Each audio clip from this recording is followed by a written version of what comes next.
Chapter 5. And they came over unto the other side of the sea, into the country of the Gadarenes.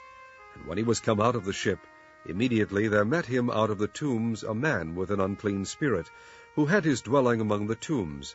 And no man could bind him, no, not with chains, because that he had been often bound with fetters and chains, and the chains had been plucked asunder by him, and the fetters broken in pieces, neither could any man tame him. And always night and day he was in the mountains and in the tombs, crying and cutting himself with stones. But when he saw Jesus afar off, he ran and worshipped him, and cried with a loud voice, and said, What have I to do with thee, Jesus, thou Son of the Most High God? I adjure thee by God that thou torment me not. For he said unto him, Come out of the man, thou unclean spirit. And he asked him, What is thy name?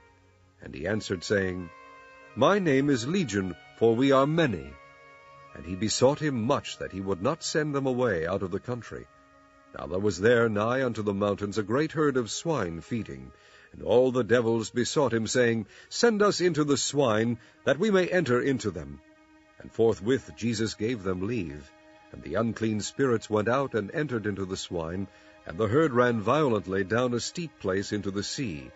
They were about 2,000, and were choked in the sea. And they that fed the swine fled, and told it in the city and in the country. And they went out to see what it was that was done. And they came to Jesus, and see him that was possessed with the devil, and had the legion, sitting and clothed, and in his right mind. And they were afraid.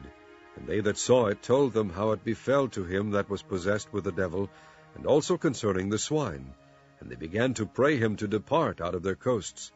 And when he was come into the ship, he that had been possessed with the devil prayed him that he might be with him. Howbeit Jesus suffered him not, but saith unto him, Go home to thy friends, and tell them how great things the Lord hath done for thee, and hath had compassion on thee. And he departed, and began to publish in Decapolis how great things Jesus had done for him. And all men did marvel. And when Jesus was passed over again by ship unto the other side, much people gathered unto him, and he was nigh unto the sea. And behold, there cometh one of the rulers of the synagogue, Jairus by name. And when he saw him, he fell at his feet, and besought him greatly, saying, My little daughter lieth at the point of death. I pray thee, come and lay thy hands on her, that she may be healed, and she shall live. And Jesus went with him, and much people followed him, and thronged him. And a certain woman, which had an issue of blood 12 years, and had suffered many things of many physicians, and had spent all that she had, and was nothing bettered, but rather grew worse, when she had heard of Jesus, came in the press behind, and touched his garment. For she said, If I may touch but his clothes, I shall be whole. And straightway the fountain of her blood was dried up, and she felt in her body that she was healed of that plague.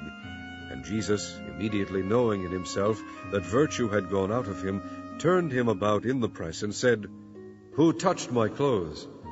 And his disciples said unto him, Thou seest the multitude thronging thee, and sayest thou, Who touched me? And he looked around about to see her that had done this thing. But the woman, fearing and trembling, knowing what was done in her, came and fell down before him, and told him all the truth. And he said unto her, Daughter, thy faith hath made thee whole. Go in peace, and be whole of thy plague. While he yet spake, there came from the ruler of the synagogue's house certain which said, Thy daughter is dead. Why troublest thou the master any further? As soon as Jesus heard the word that was spoken, he saith unto the ruler of the synagogue, Be not afraid, only believe. And he suffered no man to follow him, save Peter, and James, and John the brother of James. And he cometh to the house of the ruler of the synagogue, and seeth the tumult, and them that wept and wailed greatly. And when he was come in, he saith unto them, Why make ye this ado, and weep? The damsel is not dead, but sleepeth. And they laughed him to scorn.